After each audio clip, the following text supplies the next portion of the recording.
నమస్తే. Styling pump సమర్పించు నేలతల్లి కార్యక్రమానికి స్వాగతం. రసాయన ఎరువుల వినియోగంతో విసిగి వేశారనే రైతులు ఖర్చు తగ్గించుకునే మార్గాలను అన్వేషిస్తున్నారు. ముఖ్యంగా ప్రకృతిలో లభించే ఎరువులతో వ్యవసాయం చేయడం ద్వారా ఖర్చు తగ్గుతుందనేది ఆలోచన. స్థానికంగా దొరికే ఆకులు, అలములు, దేశీయ ఆవు పేడ, మూత్రంతో సహజ సిద్ధంగా ఎరువులు తయారు చేసి వాడుతున్నారు రైతులు. కొత్తగా ఇలాంటి మార్గాలు అనుసరించాలనుకునే వారికి వీటి తయారీ ఎలా అన్నది పెద్ద సందేహమే. ఇలాంటి వారికి అవగాహన కల్పించేందుకు సిద్ధమైంది ఇవాల్టి నేలతల్లి.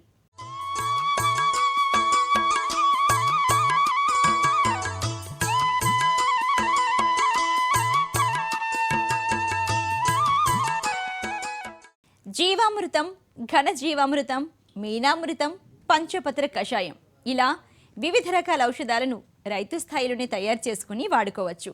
వీటి తయారీ విధానం ఎలా అనే అంశాలను మనకు వివరిస్తున్నారు ప్రకృతి రైతు సత్తిరెడ్డి. పెట్టుబడి లేకుండా ప్రకృతి ఎరువులను ఎలా తయారు చేసుకోవాలి, ప్రకృతిలో లభించే వనరులు పంటలకు ఏ విధంగా ఉపయోగపడతాయో ఇప్పుడు తెలుసుకుందాం.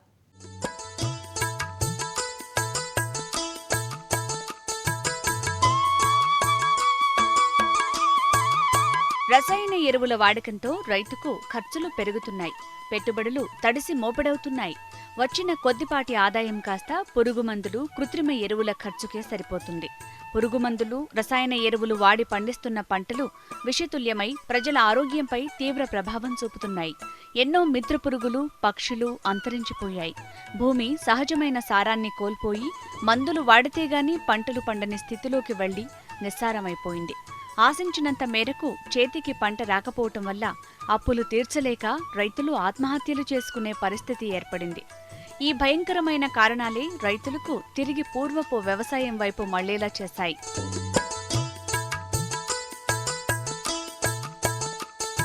ప్రకృతి వనరులను పాడు చేయకుండా చేసే వ్యవసాయమే ప్రకృతి వ్యవసాయం. ప్రాంతీయ వాతావరణం, వాటి పునరుత్పాదక వనరులను అనుసరించి భారతదేశంలో ఆచరించబడుతున్న ప్రకృతి వ్యవసాయంలో వివిధ పద్ధతులున్నాయి. ఈ వ్యవసాయం రసాయన వ్యవసాయానికి ప్రత్యామ్నాయంగా చెప్పొచ్చు. గత 10 ఏళ్లుగా ప్రకృతి, గో ఆధారిత వ్యవసాయం చేస్తున్నారు నల్లగొండ జిల్లా చిట్యాల మండలం వెలిమనేడు గ్రామానికి చెందిన రైతు సత్తిరెడ్డి. పంటలకు సరిపోయే పోషకాలను అందించాలంటే ఏ విధానాలు అనుసరించాలో, ఏ ఎరువులను వినియోగించాలో సత్తిరెడ్డికి పూర్తి అవగాహన ఉంది. అందుకే ప్రకృతి వ్యవసాయంలో పంటలు పండించాలనుకునే రైతులకు ఎరువుల తయారీ వివరిస్తున్నాడు.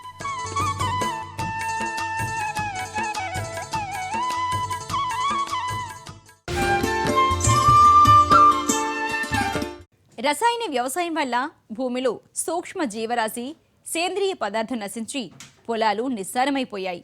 ఈ దశలో భూమిని తిరిగి సారవంతం చేయడం అత్యవసరం. అందుకు జీవామృతం చక్కగా ఉపయోగపడుతుంది. ప్రకృతి వ్యవసాయ రథానికి 4 చక్రాలు, వాటిలో జీవామృతం ఒకటి.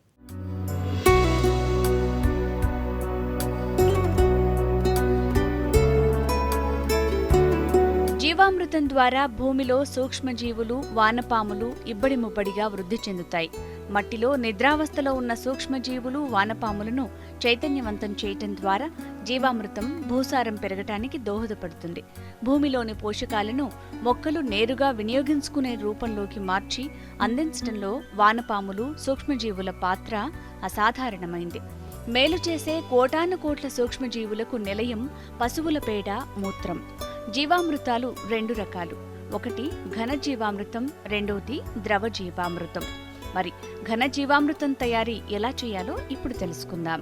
జీవామృతంలో 2 రకాలు, ఒకటి ద్రవము, ఒకటి ఘనము. ఈ ఘన జీవామృతంలో పేడ ప్రధానమైనటువంటిది. ఇది మనకు సుమారుగా 5 కిలోల పేడ తీసుకున్నాం. 5 కిలోల పేడలో మనకు సూక్ష్మ జీవాణువులు అనేకం ఇందులో దాగి ఉన్నాయి.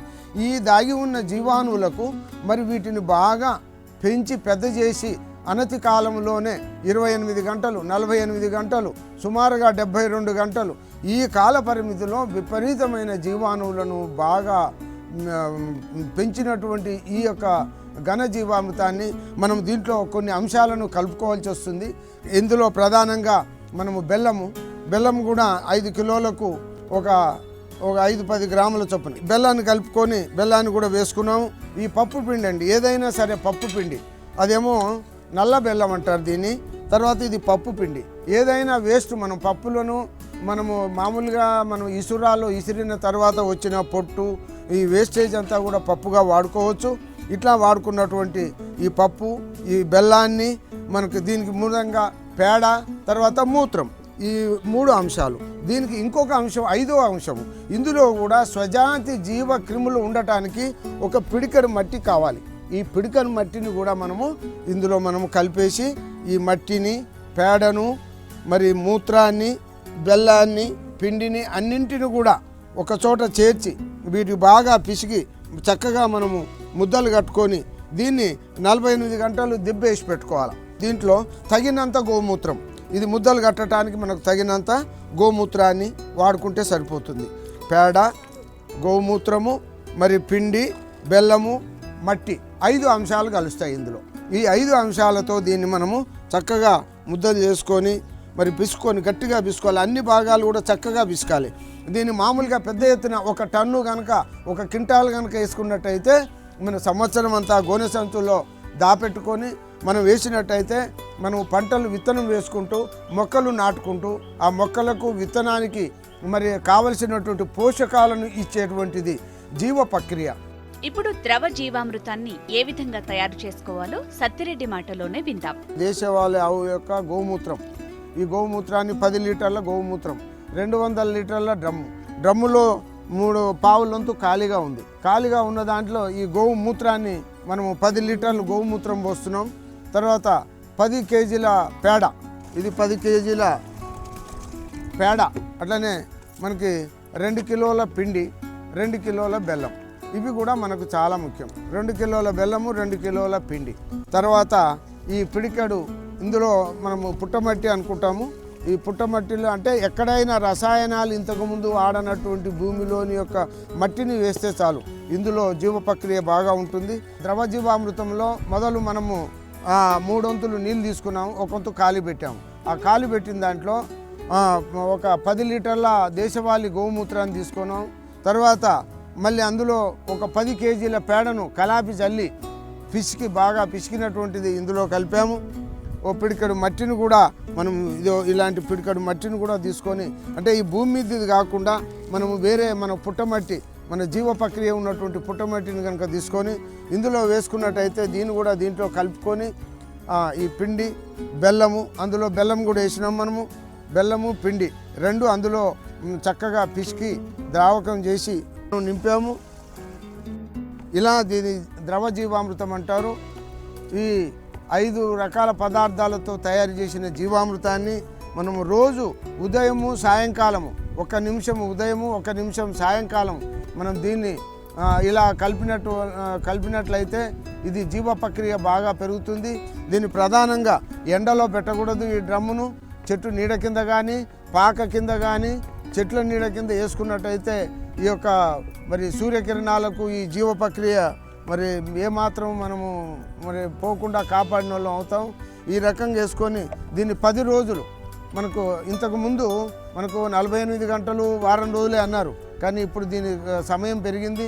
10 రోజుల వరకు దీన్ని బాగా మురగబెట్టి ఉదయం సాయంకాలం కలిపి పైన ఇట్లా మనకు గోనె సంచులు తీసుకొని నీడ ఉన్నప్పటికి కూడా పైనుంచి ఇలా గోనె సంచి కప్పుకొని ఈ గోనె సంచి తీసి ఉదయం సాయంకాలం మనము మరి దీన్ని సవ్య దిశలో తిప్పుకొని ఈ రకంగా 10 రోజులు తయారు అయినటువంటి జీవామృతాన్ని మనము చెట్లకు పిచికారి కూడా చేసుకోవచ్చు.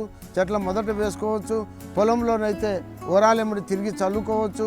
మరి ఈ రకంగా తయారు చేసిన జీవామృతాన్ని అనేక విధాలుగా ఇది 1 ఎకరానికి 200 లీటర్ల జీవామృతం తయారైంది. దీని వారం 10 రోజుల తర్వాత 1 ఎకరం పొలంలో మరి పళ్ళ చెట్లు కానివ్వండి, మరి కూరగాయలు కానీ ప్రతి 15 రోజులకు 1 డోసు చొప్పున మరి కూరగాయలకు వరి పొలానికి, ఈ మరి మామూలు తోటలకైతే నెలకు 1 డోసు ఇస్తే సరిపోతుంది.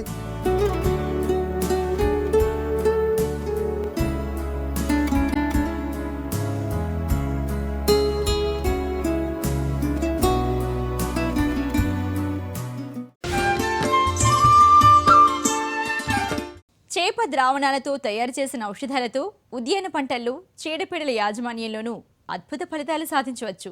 చేప కషాయం, చేప అమైనో ఆమ్లాలు ఉద్యాన పంటల్లో చీడపీడలను నివారిస్తోంది. పోషకాలు అందించడంలో, భూసారాన్ని పెంపొందించడంలోనూ ప్రత్యేక పాత్రను పోషిస్తున్నాయి.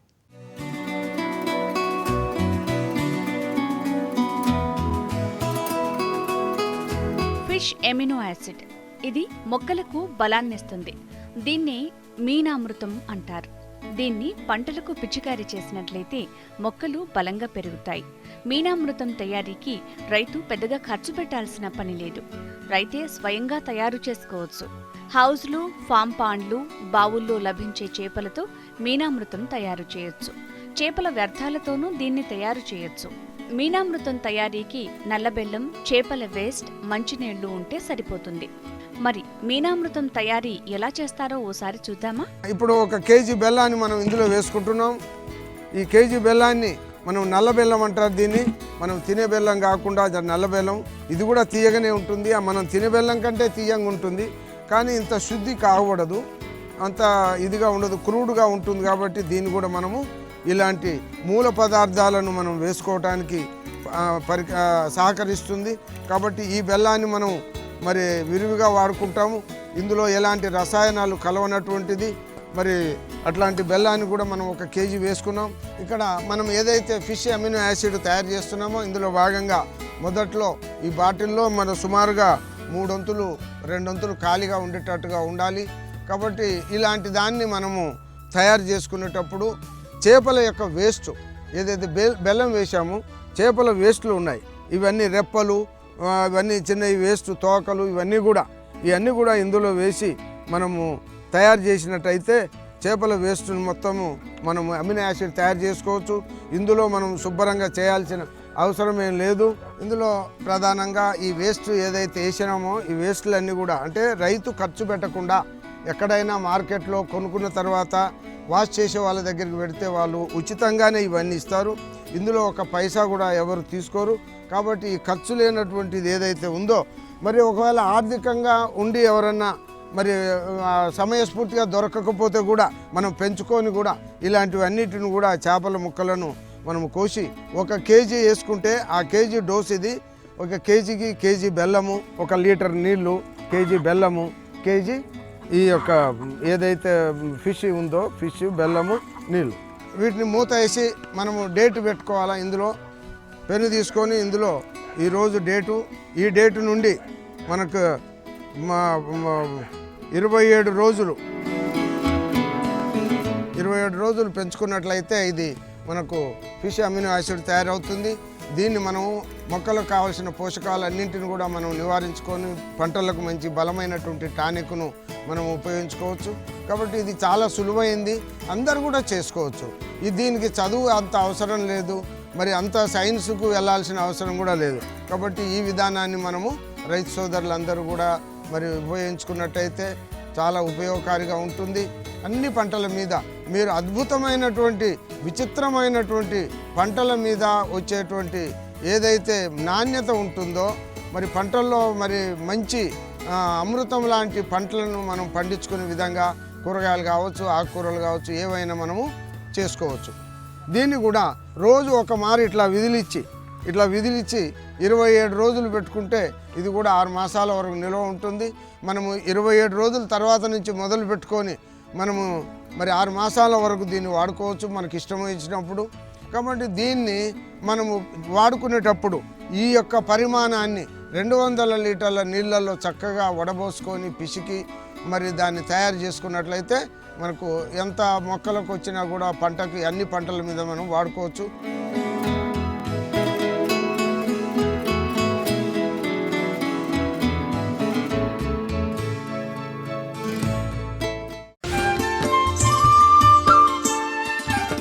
రెక్కలు ముక్కలు చేసుకున్న రైతన్న రంది తీరదు. 6 గాలం కష్టం చేసినా పెద్దగా మిగులుబాటు ఉండటం లేదు. వాతావరణంలో మార్పు, ప్రకృతి వైపరీత్యాల కారణంగా పంట నాశనమవుతుంటే కర్షకుడి గుండె తరుక్కుపోతోంది. క్రిమి కీటకాల దాడి ఉధృతమై పొలాన్నంతా తినేస్తూ ఉంటే ఏం చేయాలో పాలుపోని దుర్భర స్థితి అన్నదాతలది. ఇలాంటి పరిస్థితుల్లో ఏం చేయాలి? చీడపీడల నుంచి పంటలను ఎలా రక్షించుకోవాలంటే పంచపత్ర కషాయమే ప్రథమ ఔషధం అంటున్నాడు అభ్యుదయ రైతు సత్తిరెడ్డి.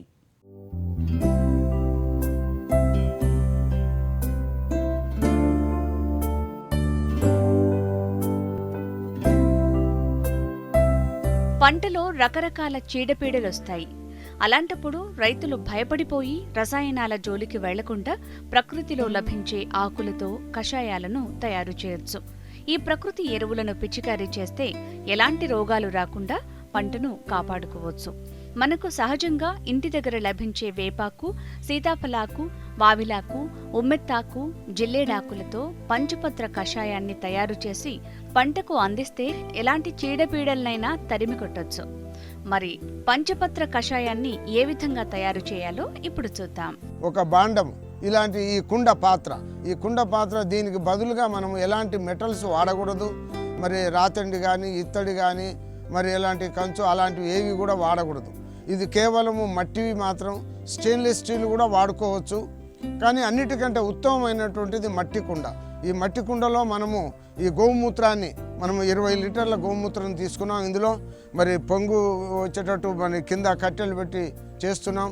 ఇట్లా ఇందులో వేసిన తర్వాత మనకు ఆకులు 5 రకాల ఆకులు ఉంటాయి. ఇందులో పంచపత్ర కషాయము అంటారు. దీంట్లో ఈ 5 రకాల ఆకులను 3 పొంగులు 4 పొంగులు వచ్చే వరకు మరి దీన్ని మరగబెట్టి దించి మరి 48 గంటల వరకు పులియబెట్టి ఆ తర్వాత మళ్ళీ దీన్ని పిసికి వడగట్టుకొని మనము మరి 100 లీటర్లకు 3 నుండి 4 లీటర్ల కషాయాన్ని మనం వాడుకున్నట్లయితే ఎలాంటి వ్యాధులు కూడా మనకు పంటల మీద పైర్ల మీద సోకకుండా ఉంటాయని చెప్పి మనకు పెద్దలు సెలవిచ్చారు.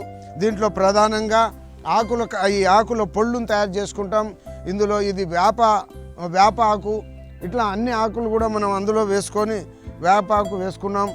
ఈ వేపాకు, ఇందులో సీతాఫలమాకు, ఇందులో మరి మనము వావిలాకు, ఉమ్మెంతాకు, జిల్లడాకు ఇలాంటి 5 రకాల ఆకులను మనము ఇందులో వేసి 3 పొంగులు వచ్చి మరిగించినట్లయితే దీనివల్ల మనకు ఎలాంటి మరి ఈ యొక్క పంచపత్ర కషాయాలతో మరి ఎలాంటి చీడపీడలను కూడా మనం దూరం చేసుకోవచ్చు.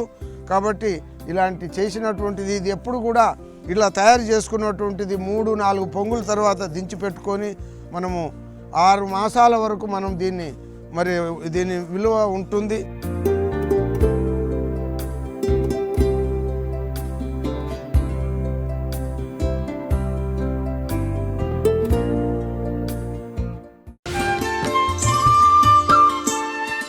వ్యవసాయంలో పంటకు జబ్బులు రావడం సహజం. ఏ రోగానికైనా అవసరమైన ఔషధాలన్నీ భూమిలోనే ఉన్నాయి. మొక్కకు, పంటకు, పండుకు దేనికైనా అవసరమైన పదార్థాలన్నీ భూమిలోనే ఉన్నాయి. సహజ సిద్ధ వ్యవసాయానికి పెట్టుబడి ఉండదు, ఏమీ కొనాల్సిన అవసరమూ లేదు. ప్రకృతిలో ఉండే జీవజాతులు, పశువుల నుంచి వచ్చే వ్యర్థాలు, ఆకులు, అలములతో ప్రకృతి ఎరువులను తయారు చేసుకోవచ్చు. అలాంటి ఎరువే కోడిగుడ్ల అమృతం. ఈ ఎగ్ ఎమినో యాసిడ్ను ఏ విధంగా తయారు చేసుకోవాలో ఇప్పుడు తెలుసుకుందాం.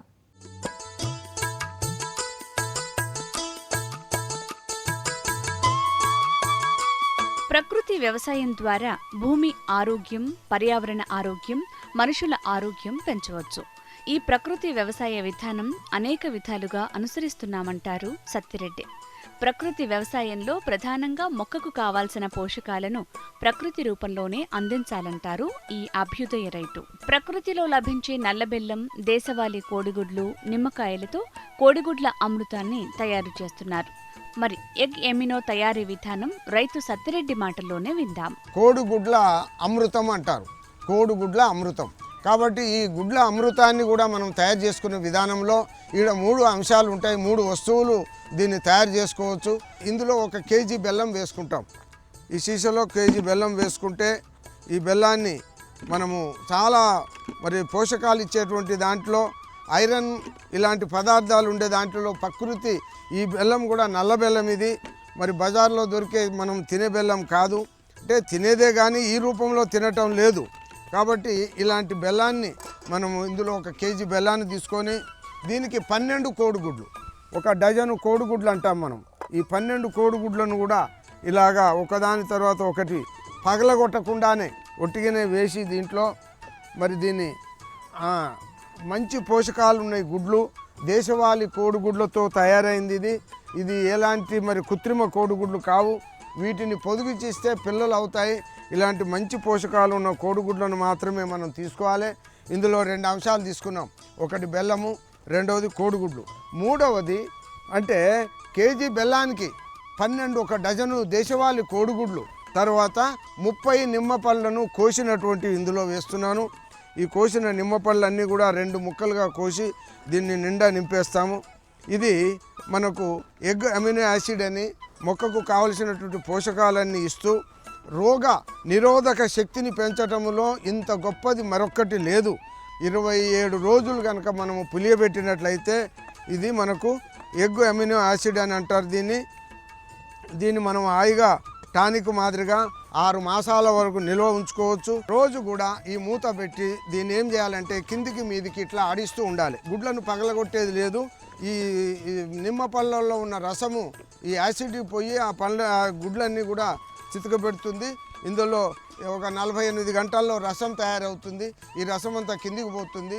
రోజుకొక మారు ఇట్లా విదిలిచ్చి మనం పెట్టుకున్నట్టయితే ఇది ఎగ్ అమినో యాసిడ్ తయారవుతుంది. ఈ యొక్క గుడ్ల అమృతం అయితే ఏదైతే ఉందో అట్లనే ఎగ్ అమినో యాసిడ్ నేను గత 3 మాసాల క్రితం తయారు చేసుకున్నాను. ఇది ఎట్లా తయారు చేశానో అది కూడా అట్లనే తయారు చేశాను. ఇది 6 మాసాల వరకు మనకి పనిచేస్తుంది. మనకి ఇది 200 లీటర్ల నీళ్ళల్లో పిచికారి 1 ఎకరం కానీ 2 ఎకరాలు కానీ తోట యొక్క మొక్కల యొక్క సైజును బట్టి మనం వాడుకోవచ్చు. కాబట్టి ఇట్లాంటి అమూల్యమైనటువంటిది ఈ తయారు చేసిన తర్వాత ఈ రూపంలో తయారైంది. 27 రోజుల తర్వాత మనము ఉపయోగించుకోవడానికి సిద్ధమవుతుంది. ఎగ్ ఎమినో యాసిడ్ రోగనిరోధక శక్తిని పెంచుతుంది, మొక్కకు బలాన్ని అందిస్తుంది, మొక్కలో ఏమైనా లోపాలుంటే నివారిస్తుంది, ఎలాంటి పురుగు వచ్చినా దాన్ని నియంత్రిస్తుంది.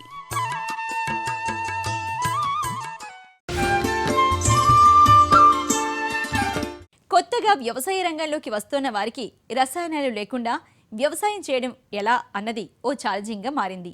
అలాంటి వారికి సహజ సిద్ధంగా ఎరువులు ఎలా తయారు చేసుకోవాలో నేర్పించాలన్నదే నేలతల్లి ప్రయత్నం.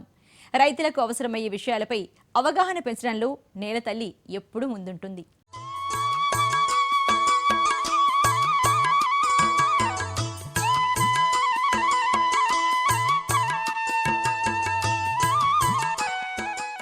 ఇది వాటి స్టైలింగ్ ఫార్మ్ సమర్పించు నేలతల్లి కార్యక్రమం.